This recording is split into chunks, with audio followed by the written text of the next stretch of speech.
बिस्मिल्लाहिर्रहमानिर्रहीम। अस्सलाम वालेकुम स्टूडेंट्स, क्या हाल है जी? कैसे हैं आप सब? उम्मीद करता हूँ आप सब खैरियत से होंगे।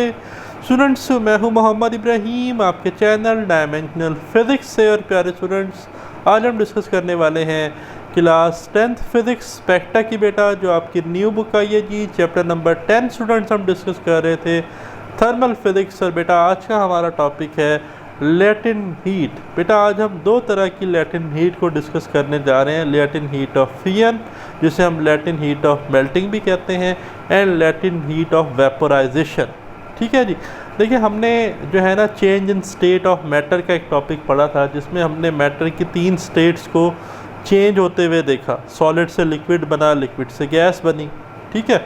तो जो लैटिन हीट ऑफ फिजन है, जो मेल्टिंग है, मेल्टिंग क्या होती है कि सॉलिड जो है वो लिक्विड फॉर्म में आ जाए। और इसी तरह लैटिन हीट ऑफ वेपोराइजेशन है, वो आपके पास है कि लिक्विड जो है वो गैस फॉर्म में आ जाए। बट एक शर्त है, without changing its temperature.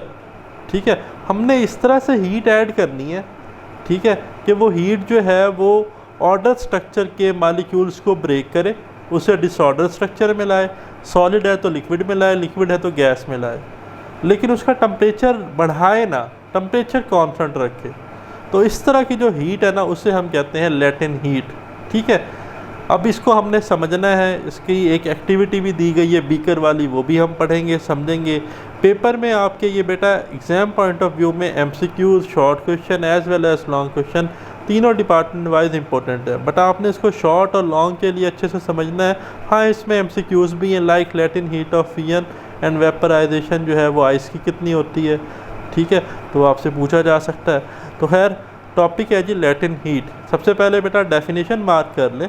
Latent heat is the heat energy required to change the state of substance without changing its temperature. Latent heat बेटा वो हीट एनर्जी है जो हमें रिक्वायर्ड है किसी भी मैटर की स्टेट को या किसी भी सब्सटेंस की स्टेट को चेंज करने के लिए, उसका टेम्परेचर चेंज किए बगैर, टेम्परेचर कांस्टेंट रहे। ठीक है। अब सवाल ये पैदा होता है, जब हम हीट ऐड करते हैं तो हमने तो पढ़ा था कि हीट ऐड करने से हमारे पास, जैसे थर्मल एक्सपेंशन में जो है मालिक्यूल्स क्या करते थे, एक दूसरे के साथ तेज़ी से कुलियन करते थे, रेट ऑफ कुलियन बढ़ता था। तो अब हम चाहते हैं रेट ऑफ कुलियन ना बढ़े, टेम्परेचर कांस्टेंट रहे। तो यहाँ पर जो हीट है ना बेटा, वो इस्तेमाल होती है जो बॉन्ड है ना उनको तोड़ने के लिए। ठीक है। This heat is use to break और form bonds between particles instead of increasing their movement. तो ये क्या करती है, ये या तो बॉन्ड तोड़ती है या बॉन्ड बनाती है पार्टिकल्स के दरमियान। ठीक है, लेकिन उनकी मूवमेंट को इंक्रीज़ नहीं करती। तो थर्मल एक्सपेंशन में चीज़ें अलग थी, यहाँ पर चीज़ें थोड़ी सी डिफरेंट है। ठीक है। वहाँ पर टेम्परेचर इंक्रीज होता था हीट के साथ साथ, यहाँ पर हीट जो है वो बॉन्ड्स को ब्रेक करेगी। ठीक है, लेकिन टेम्परेचर बढ़ने नहीं देगी, टेम्परेचर कांस्टेंट रहेगा। अब इसकी 2 टाइप्स हैं। पहली है लैटिन हीट ऑफ फिजन, जिसमें जो है हमारे पास सब्सटेंस जो है वो सॉलिड से लिक्विड फॉर्म में आता है। दूसरी है लैटिन हीट ऑफ वेपोराइजेशन, जिसमें सब्सटेंस लिक्विड से गैस फॉर्म में आता है। तो फिजन कहते हैं मेल्टिंग को। ठीक है जी। तो लैटिन हीट ऑफ फिजन क्या होती है, डेफिनेशन मार्क कर लें। शॉर्ट और लॉन्ग क्वेश्चन दोनों पॉइंट ऑफ व्यू से इंपॉर्टेंट है। Latent heat of fusion is the heat energy required to convert 1 kg of solid into a liquid at its melting point while keeping the temperature constant. बेटा latent heat of fusion वो heat energy है जो हमें required है जब हम 1 kg solid को liquid में कन्वर्ट करें। ठीक है, at its melting point. For example water है, तो वाटर का जो आपके पास है मेल्टिंग पॉइंट है, वो इसका फ्रीजिंग पॉइंट है 0 डिग्री सेल्सियस। लेकिन शर्त क्या है कि टेम्परेचर क्या रहे, कांस्टेंट रहे बेटा। ठीक है, टेम्परेचर क्या रहना चाहिए, इंक्रीज नहीं होना चाहिए, कांस्टेंट रहना चाहिए। तो देखिए, when a solid melts into a liquid, जब सॉलिड मेल्ट होता है into a liquid, it absorb heat without rise in temperature. तो अब ये हीट एब्जॉर्ब करता है टेम्परेचर में इंक्रीज किए बगैर, और वो जो हीट है ना वो स्ट्रॉन्ग बॉन्ड्स को तोड़ती है। This heat is use to break the strong bonds between the solid particle, allowing them to move freely as a liquid. तो वो सॉलिड से लिक्विड स्टेट में आ जाता है। ठीक है। The temperature remain constant, temperature क्या रहता है, कांस्टेंट रहता है। ये बात पेपर में MCQs आ जाती है। Until the entire solid has melted, जब तक पूरा का पूरा सॉलिड जो है वो लिक्विड में ना चेंज हो जाए। ठीक है। अब देखिए, यहाँ पर एक टिडबिट मेंशन है। व्हेन आइस मेल्ट और वाटर बॉयल, जब बेटा बर्फ़ पिघलती है सॉलिड से लिक्विड फॉर्म में, या जब वाटर जो है वो लिक्विड से वेपर फॉर्म में जब बॉयल होता है, energy is working hard behind the scene to break bonds. तो एनर्जी बड़ा की रोल प्ले करती है बॉन्ड तोड़ने में between molecules, but the thermometer does not show any rise in temperature. तो हमारे पास ना लाइक एक बीकर है, उस बीकर के अंदर हमने आइस क्यूब रखे हुए हैं और नीचे हमने एक स्टैंड है, उसके साथ हमने ना एक चूल्हा लगाया हुआ है, या हमारे पास कोई फर्नेस है या हीटर है, ठीक है। अब हम वहाँ से जो है ना हीट दे रहे हैं, उस हीट को हम कंट्रोल कर सकते हैं। हमने हीट इस तरह से देनी है कि थर्मामीटर का जो टेम्परेचर है वो भी मेंटेन रहे, कांस्टेंट रहे, और जो हमारी आइस है वो मेल्ट होके फ्यूज़ होके लिक्विड फॉर्म में आ जाए, लेकिन टेम्परेचर इंक्रीज़ ना हो, ठीक है। और जो हीट हम दे रहे हैं वो हीट जो है वो मालिक्यूल्स की कुलियन बढ़ाने के बजाय जो है वो मालिक्यूल्स जो कि स्ट्रांगली आपस में बॉन्डेड थे उन्हें तोड़ेगी, ठीक है जी। अब बात कर लेते हैं फार्मूला की कि लैटिन हीट का क्या फार्मूला है, ठीक है। तो हम लैटिन हीट ऑफ फियन पढ़ लें, तो देखें यहाँ पर मैंने लिखा है जी, यहाँ से देखें, the latent heat of fusion is calculated using the formula. अब लैटिन हीट ऑफ फियन होती है हीट पर यूनिट मैस, ठीक है। या आप इसको ऐसे भी लिख सकते हैं, m को इधर मल्टीप्लाई कर दें, जैसे कि बुक में लिखा है Q is equal to MLF। तो LF है लैटिन हीट ऑफ फियन, तो असल ये है latent heat of fusion LF, ठीक है, heat added per unit mass. तो हीट जो है ये एनर्जी की फॉर्म है, तो इसका यूनिट जाउल, मैस का kg। तो लैटिन हीट ऑफ फियन का यूनिट बन गया जाउल पर kg। पेपर में शॉर्ट में MCQs में आ सकता है, ठीक है। Where LF latent heat of fusion, Q क्या है जी हीट एनर्जी, M क्या है बेटा मैस ऑफ सब्सटेंस। अब देखिए यहाँ पर एग्जांपल दी गई है आइस की। Ice eight 0 degree Celsius absorb heat, कहता है जब आइस 0 डिग्री सेल्सियस पे है तो ये हीट को एब्जॉर्ब करती है, but remains at 0 degree celsius until it's completely melt into water, जब तक ये आइस सॉलिड से लिक्विड फॉर्म यानी कि वाटर में चेंज नहीं हो जाती। The latent heat of fusion of ice is, अब ये पेपर में MCQ आ जाता है जी, latent heat of fusion of ice कितनी होती है, 3.36 मल्टीप्लाई 10⁻⁵ जाउल पर kg, ठीक है।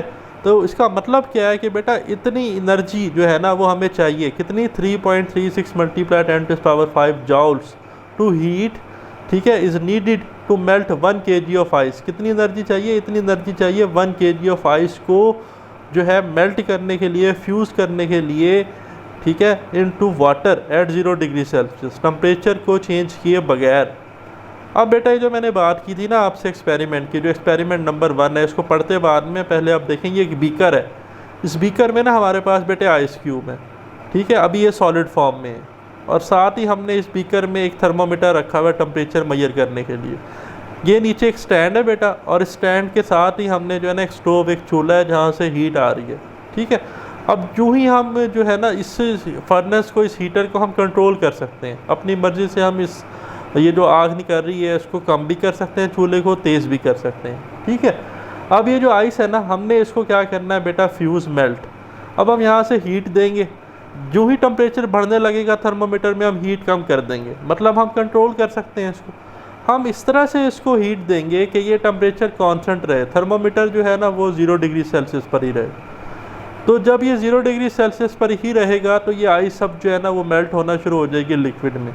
हमने इसको तब तक 0 डिग्री सेल्सियस पे रखना है थर्मोमीटर को जब तक ये पूरी की पूरी लिक्विड ना बन जाए, सही है। ये बात यहाँ पर लिखी गई है, और इस ग्राफ को फिर मैं आपको समझाता हूँ। देखें, this involves placing small ice pieces in a beaker. Beaker में हमने क्या रखे हुए हैं जी, ice pieces, ice cube over a stand, stand के ऊपर suspending a thermometer to measure temperature, इसी के अंदर हमने एक थर्मोमीटर रखा हुआ है टेम्परेचर मेजर करने के लिए। Heating the beaker causes the ice to melt, जैसे ही हम क्या करते हैं जी, बीकर को हीट करते हैं, ठीक है, चूल्हे की मदद से, तो आइस मेल्ट होती है। Keeping the mixture eight 0 degree Celsius, हमने इस तरह से इस हीट को कंट्रोल करना है कि टेम्परेचर कितना रहे, 0 degree celsius, until the all ice melt, जब तक सारी की सारी बर्फ़ पानी ना बन जाए। Note the time taken for complete melting, जब तक मेल्ट ना हो जाए तब तक टाइम नोट करें। Further heating cause water temperature to rise from 0 degree Celsius to 100, अगर हम इसको मज़ीद हीट करेंगे, अब ये पानी बन गया है 0 डिग्री सेल्सियस पे, अब जब हम हीट करते जाएंगे तो टेम्परेचर बढ़ता जाएगा 100 डिग्री सेल्सियस तक, क्योंकि ये बॉइलिंग पॉइंट है वाटर का। अब वाटर जो है वो लिक्विड से गैसियस फॉर्म में चेंज होगा। Record the time for this increase, plot a temperature time graph. अब हमने ना टेम्परेचर वर्सेस टाइम ग्राफ बनाना है कि जो हम क्या करते रहे, टाइम बढ़ाते रहे तो हमने देखा कि टेम्परेचर कांस्टेंट रहा या बढ़ा। And calculate the latent heat of Ian of ice using collected data. ठीक है, अब देखें सिंपल है, एक्स एक्सिस पे हमारे पास है टाइम, वाई एक्सिस पे है टेम्परेचर। ठीक है जी, यहाँ पर इंडिपेंडेंट क्वांटिटी प्लॉट करते हैं हम एक्स एक्सिस पे, टाइम इंडिपेंडेंट है, टेम्परेचर जो है ये डिपेंड कर रहा है टाइम पे। अब इनिशियली जब हमने फ्रीज़र से आइस क्यूब निकाले, बीकर में रखे, तो उनका टेम्परेचर था -30 डिग्री सेल्सियस। ठीक है, जब टाइम 0 था। फिर जो टाइम बढ़ाना शुरू हुआ 0.5 सेकेंड बाद, या आप कह सकते हैं कि 30 सेकंड्स बाद, या आप ये कह सकते हैं कि 60 सेकंड से पहले पहले। ठीक है, अब अगर मैं इस जहाँ पर मेरा कर्सर है ना, ये 1 मिनट है क्योंकि ये टाइम मिनट्स में लिया गया। तो आप सपोज करें 45 सेकंड तक जो है ना, हमने टाइम बढ़ता रहा, नीचे से हीट दी, तो टेम्परेचर जो है वो बढ़ना शुरू हो गया।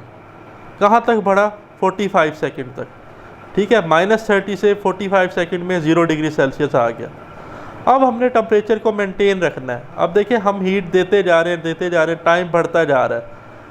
1 मिनट हो गया, 2 मिनट, 3 मिनट, 4 मिनट तक आप देखें ये बिल्कुल क्या है, ये जो अब आपके पास पैरेलल टू एक्स एक्सिस है, ये आपके पास ग्राफ। और 9th क्लास में हमने पढ़ा था अगर कोई graph parallel to X axis हो तो वो कांस्टेंट होता है, तो उसका मतलब टेम्परेचर कांस्टेंट रहा। आप देखें टेम्परेचर 0 डिग्री सेल्सियस ही है, जब टाइम जो है वो कहाँ तक चला गया, बढ़ के 4 मिनट तक। तो अब यहाँ पर आइस मेल्ट हुई है, यहाँ पर हमारे पास वाटर एंड आइस स्टेट है, इसका मतलब है। ठीक है, अब जैसे ही 4 मिनट हो गए, 4 मिनट के बाद बेटा हम जैसे जैसे टाइम बढ़ाते रहे, फर्दर हीट देते रहे, तो अब टेम्परेचर कांस्टेंट नहीं है। अब जो टाइम बढ़ रहा है, ठीक है, तो आपका टेम्परेचर भी क्या हो रहा है, बढ़ता जा रहा है। ठीक है, ये अब आपके पास एक स्लोप टाइप लाइन आ रही है। ठीक है, जो हम टाइम बढ़ा रहे हैं 4 से 5 मिनट, फिर 6 मिनट, तो यहाँ से देखें टेम्परेचर बढ़ता जा रहा है 20, 40, 60। कब तक बढ़ेगा? 100 डिग्री सेल्सियस तक। क्यों बेटा 100 डिग्री सेल्सियस तक? बिकॉज 100 डिग्री सेल्सियस जो है ये बॉइलिंग पॉइंट है किसका जी? हमारे पास वाटर का। अब आप देखें अगर हम इसको फर्दर हीट करेंगे ना, तो आगे टाइम देखें, टाइम हमारे पास है 9, फिर आगे देखें 10 मिनट। अब इस ग्राफ को मैं आपको दिखाता हूँ क्योंकि ये इसी का हिस्सा है, यहाँ तक हमने ये ग्राफ रीड किया। अब 9 मिनट के बाद 10 minute, 11 minute, 12 minute and so on. अब हम क्या कर रहे हैं बेटा, टाइम बढ़ाते जा रहे हैं।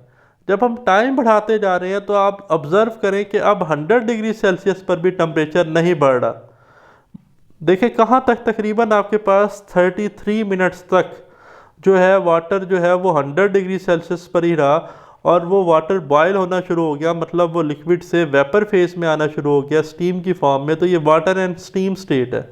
बट हमने थर्मामीटर को रखा हुआ था टेम्परेचर मेजर करने के लिए, और हमने जो है वो फर्नेस को, हीटर को इस तरह से अरेंज किया हुआ था कि उसका जो टेम्परेचर है वो कांस्टेंट रहे। ठीक है, तो यहाँ पर भी देखें तो ये जो आपके पास लाइन है जहाँ पर मैं कर्सर मूव कर रहा हूँ, ये पैरेलल टू एक्स एक्सिस है। ये हमें ये बता रही है कि यहाँ पर टेम्परेचर कांस्टेंट रहा। ये टेम्परेचर कांस्टेंट रहा for Latin heat of vaporisation, और ये टेम्परेचर कांस्टेंट रहा for Latin heat of fusion और मेल्टिंग। ठीक है, तो मिलती जुलती हैं। ठीक है, एक में बस आप सॉलिड से लिक्विड फेज में जा रहे हैं और एक में आप लिक्विड से गैसेस फेज में जा रहे हैं। सही है जी। तो ये मैंने आपको साथ इसलिए करवा दिया बिकॉज ये इसी एक्सपेरिमेंट 1 का हिस्सा है एक्सपेरिमेंट 2 में।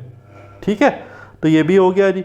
फिर अब आप देखें यहाँ पर ये चीज़ तो हमने डिस्कस की, लैटिन हीट ऑफ वेपोराइजेशन। अब इसकी भी डेफिनेशन सिमिलर है, ठीक है ना, मिलते जुलते डेफिनेशन है। Latent heat of vaporisation is the heat energy needed to change 1 kg of a liquid into a gas at its boiling point without changing the temperature. क्या कहता है जी? Latent heat of vaporisation heat energy है जो हमें required है 1 kg of liquid जो है उसको चेंज करने के लिए गैस में।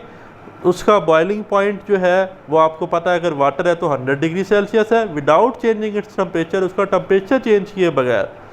When the liquid change into a gas, बेटा जब जो है ना आपके पास पानी जो है वो बुखारात फॉर्म में, वेपर फॉर्म में या स्टीम फॉर्म में चेंज होता है, इट अब्जॉर्ब हीट। तो वो हीट क्या करता है? Absorb, but temperature remains constant, temperature constant रहता है until the entire liquid has evaporated, जब तक सारा का सारा लिक्विड एवेपोरेट ना हो जाए, बुखारात ना बन जाए। This heat is use to break the bonds, मैंने कहा जो हीट जो है ना हमें रिक्वायर्ड है, ये क्या करती है, ये क्लियर नहीं बढ़ाती, ये बॉन्ड तोड़ती है, ठीक है। Break the bond between the liquid molecule, जो लिक्विड के दरमियान बॉन्ड बने हुए ना वो टूटेंगे तो गैस, हम यूँ समझे कि ऑर्डर से लेस ऑर्डर स्ट्रक्चर की तरफ जाएंगे। और ये बात मैंने change in state of matter में अच्छे से एक्सप्लेन की, जिन बच्चों ने लेक्चर नहीं सुना मैं कहूँगा एक दफ़ा लाजमी सुनिएगा। Allowing them to escape a gas, ठीक है, तो फिर वो लिक्विड से गैस फॉर्म में आ जाएंगे। The latent heat of vaporisation of water is, अब ये पेपर में MCQ आ जाता है जी, लैटिन हीट ऑफ वेपोराइजेशन, इसकी वैल्यू है 2.26 मल्टीप्लाई बाय 10⁻6 जॉल पर kg। अब इसका क्या मतलब है, this means 2.26 multiply 10⁻6 joules of heat energy is needed, इतनी एनर्जी रिक्वायर्ड है 1 kg ऑफ वाटर को स्टीम बनाने के लिए एट 100 डिग्री सेल्सियस, ठीक है। तो लैटिन हीट ऑफ वेपोराइजेशन को हम लिखते हैं LV से, लैटिन हीट ऑफ फ्यूजन को लिखते थे LF से। तो LV ये क्या है जी, आपके पास एनर्जी नीडेड या हीट नीडेड पर यूनिट मैस, या आप इसको लिख सकते हैं Q is equal to MLV, ऐसे लिख लें, या LV is equal to Q/M। Again Q का जो यूनिट है वो आपके पास जाउल, मैस का kg, तो इसका यूनिट है जाउल पर kg, ठीक है। Where LV is the latent heat of vaporisation, Q is the heat energy and M is the mass of the substance. अब जी एक टेबल आपको दिखाया गया है जो MCQ पॉइंट ऑफ व्यू से इम्पोर्टेंट है, और इसमें मैंने कुछ टिक किए हैं जो कि ज़्यादा इंपॉर्टेंट हैं सब्सटेंस, तो इनके आप लाजमी याद कीजिएगा। Shows the melting point, boiling point, latent heat of fusion and latent heat of vaporisation of some common substance. Like जैसे एलुमिनियम है, एलुमिनियम का मेल्टिंग पॉइंट कितना है जी 660 डिग्री सेल्सियस, बॉइलिंग पॉइंट कितना है जी 2250 डिग्री सेल्सियस। अच्छा, हीट ऑफ फ्यूजन की बात करें तो ये हमारे पास है 39.7 जॉल पर ग्राम। अच्छा, अब ये जॉल पर ग्राम है, एग्जामिनर ना आपको चकमा भी दे सकता है, वो आपको दे वैल्यू जॉल पर kg में, तो यहाँ पर ये जॉल पर ग्राम। अगर मैं इसको 1000 से मल्टीप्लाई भी करूँ और 1000 से डिवाइड भी करूँ, तो जिस 1000 से डिवाइड करूँगा वो kg बन जाएगा, जॉल पर kg, और जिससे मल्टीप्लाई करूँगा तो ये बन जाएगी 39700 जॉल पर kg में, ठीक है। तो आसान लफ्ज़ों में अगर आप जॉल पर ग्राम से जॉल पर kg में जाना चाहते हैं तो आपको 1000 से मल्टीप्लाई करना पड़ेगा, ठीक है। इसी तरह हीट ऑफ वेपोराइजेशन कितनी है जॉल पर ग्राम में, ये आपके पास है 10,500। इसी तरह अगर हम मरकरी की बात करें तो मरकरी का मेल्टिंग पॉइंट माइनस में है, -39 डिग्री सेल्सियस, बॉइलिंग पॉइंट 357, ठीक है जी, डिग्री सेल्सियस। इसी तरह से आप हीट ऑफ फ्यूजन देख लें, आपके पास मरकरी के 11.7 जॉल पर ग्राम। इसी तरह जो है हीट ऑफ वेपोराइजेशन मरकरी के लिए है जी 270 जॉल पर ग्राम, बाकी भी आप देख लें। अच्छा, यहाँ पर एक चीज़ जो बड़ी इंपॉर्टेंट है, वाटर का मेल्टिंग पॉइंट कितना है 0 डिग्री सेल्सियस, बॉइलिंग पॉइंट कितना है 100 डिग्री सेल्सियस। जो आपके पास हीट ऑफ फ्यूजन है अभी हमने पढ़ी थी, ठीक है, वो कितनी है, वो आपके पास है 336। अब यहाँ पर जो हमने वैल्यू पढ़ी थी ना, ये आपके पास थी जॉल पर kg की फॉर्म में, 3.36 मल्टीप्लाई 10⁵, ठीक है। अब अगर हम इसको कर लें ना कन्वर्ट जॉल पर ग्राम में, तो ये फिर बनती है 336.0, सही है। तो ये आपने याद रख लेना है। इसी तरह ये जो वैल्यू है 2.26 vaporisation, Latin heat of vaporisation, तो ये बन जाएगी जॉल पर ग्राम में 2260, ठीक है। और अगर इसको 1000 से मल्टीप्लाई करेंगे तो ये वापस यही वाली फॉर्म आ जाएगी जो यहाँ पर लिखी हुई है उसने, ठीक है। अच्छा, अब देखें एक्सपेरिमेंट 2 क्या था। At the end of experiment 1, इसलिए मैंने साथ ही करवा दिया आपको। The beaker contains boiling water, क्या हुआ था जी लैटिन हीट ऑफ फ्यूजन में कि सॉलिड से लिक्विड फॉर्म में आ गए। हमने मेंटेन रखा टेम्परेचर 0 डिग्री सेल्सियस, फिर हमने फर्दर हीट किया तो टेम्परेचर बढ़ता रहा, 100 डिग्री सेल्सियस तक चला गया। फिर हम फर्दर हीट करते रहे तो टेम्परेचर मेंटेन रहा 100 डिग्री सेल्सियस तक, वो कहानी है। अब the beaker contains boiling water, continue heating water until all the water changes into steam, जब तक सारा का सारा बेटे पानी जो है वो बुखारात ना बन जाए। Note the time which the water in the beaker takes to change completely into steam, ठीक है, at its boiling point 100 degree Celsius. तो वो आप नोट कर लेंगे तो फिर आपके पास अगेन टेम्परेचर वर्सेस टाइम की आ जाएगी कर्व, इसको मैं ऑलरेडी डिस्कस करवा चुका हूँ। Extend the temperature time graph as shown in 10.13, calculate the latent heat of fusion of ice from the data. तो डाटा से जो है ना वो आप latent heat of fusion of ice calculate कर लेंगे। छोटी सी एक्टिविटी थी।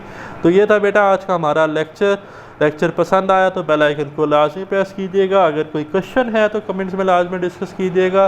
अल्लाह ताला आपको बरकत और कामयाबी अता फरमाए। अपना ख्याल रखिएगा। खुदा हाफिज़।